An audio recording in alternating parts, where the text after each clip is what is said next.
நமச்சிவைய அடியவர்கள் அனைவருக்கும் அடியேனின் அன்பு கலந்த வணக்கங்கள். இன்றைக்கு மார்கழி மாதம் 14வது நாள். இன்றைக்கு நாம் பாராயணம் பண்ண வேண்டிய திருப்பாவையினுடைய 14வது பாசுரம் என்ன, திருவெம்பாவையினுடைய 14வது பதிகம் என்ன, அதனுடைய பொருள் என்ன அப்படிங்கிறதெல்லாம் இன்னைக்கு பதிவில் பார்க்கலாம்.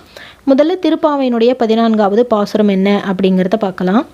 உங்கள் புழக்கடை தோட்டத்து வாவியுள் செங்கழி நீர் வாய் நிகழ்ந்து ஆம்பல் வாய் கூம்பினகான் செங்கல் பொடி கூரை வெண்பல் தவத்தவர் தங்கள் திருக்கோயில் சங்கிடுவான் போதந்தார் எங்களை முன்னம் எழுப்புவான் வாய் பேசும் நங்காய் எழுந்திராய் நாணாதாய் நாவுடையாய் சங்கொடு சக்கரம் ஏந்தும் தடக்கையன் பங்கைய கண்ணானை பாடேலோ ரெம்பாவாய்.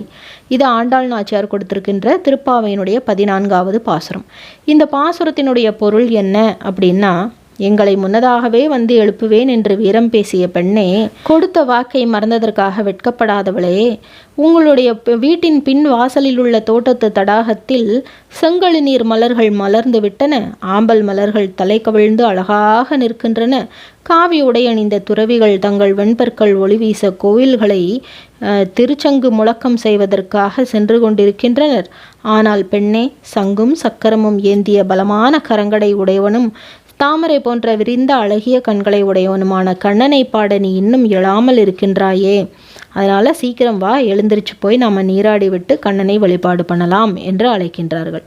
அடுத்ததாக திருவெம்பாவையினுடைய 14வது பதிகம். முதல்ல பதிகம் என்ன அப்படின்னு பார்த்தோம்னா, காதார் குழையாட பைம்பூன் கலனாட கோதை குழலாட வண்டின் குழாமாட சீத புனலாடி சிற்றம்பலம் பாடி வேத பொருள் பாடி அப்பொருளாம் ஆப்பாடி சோதி திறம்பாடி சூழ்கொன்றை தார்பாடி ஆதி திறம்பாடி அந்தமா மாப்பாடி பேதித்து நம்மை வளர்த்தெடுத்த பெய்வளை தன் பாத திறம்பாடி ஆடையிலோ ரெம்பாவாய்.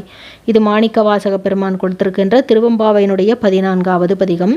இந்த பதிகத்தினுடைய பொருள் என்ன அப்படின்னு பார்த்தோம்னா, ஆண்கள் அணிந்துள்ள காதணிகள் தண்ணீரில் ஆட அவர்களினுடைய தங்க நகைகளெல்லாம் ஆட பெண்களின் கூந்தலாட அக்கூந்தலில் இருக்கின்ற மலர்கள் அணிந்திருந்ததால் அதை வாசனை கருதி அதை முகர வந்த வண்டுகளெல்லாம் ஆட குளிர்ந்த நீரில் ஆடுங்கள்.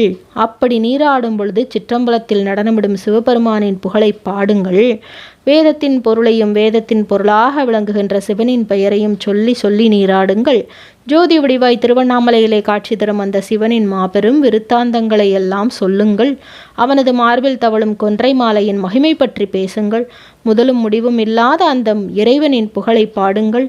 பந்தபாசங்களில் இருந்து நம்மை பிரிக்கும் வளையல்கள் அணிந்த தாயுமானவனாய் விளங்கும் அந்த சிவனின் பாத மலர்களை பாடி நீராடுங்கள் அப்படின்னு மாணிக்க வாசக பெருமான் இந்த பாடலில் அழகாக குறிப்பிட்டிருக்கின்றார். அப்படின்னு தோழிகளெல்லாம் நீராடுவதற்காக அழைக்கின்றார்கள். இந்த பதிவு உங்கள் எல்லோருக்குமே உபயோகமாக இருந்திருக்கும். உங்களுக்கு பிடிச்சிருந்ததுன்னா லைக் பண்ணுங்கள், உங்களுடைய நண்பர்களுக்கு ஷேர் பண்ணுங்கள். மீண்டும் ஒரு நல்ல பதிவிலை சந்திக்கின்றேன். நன்றி, வணக்கம்.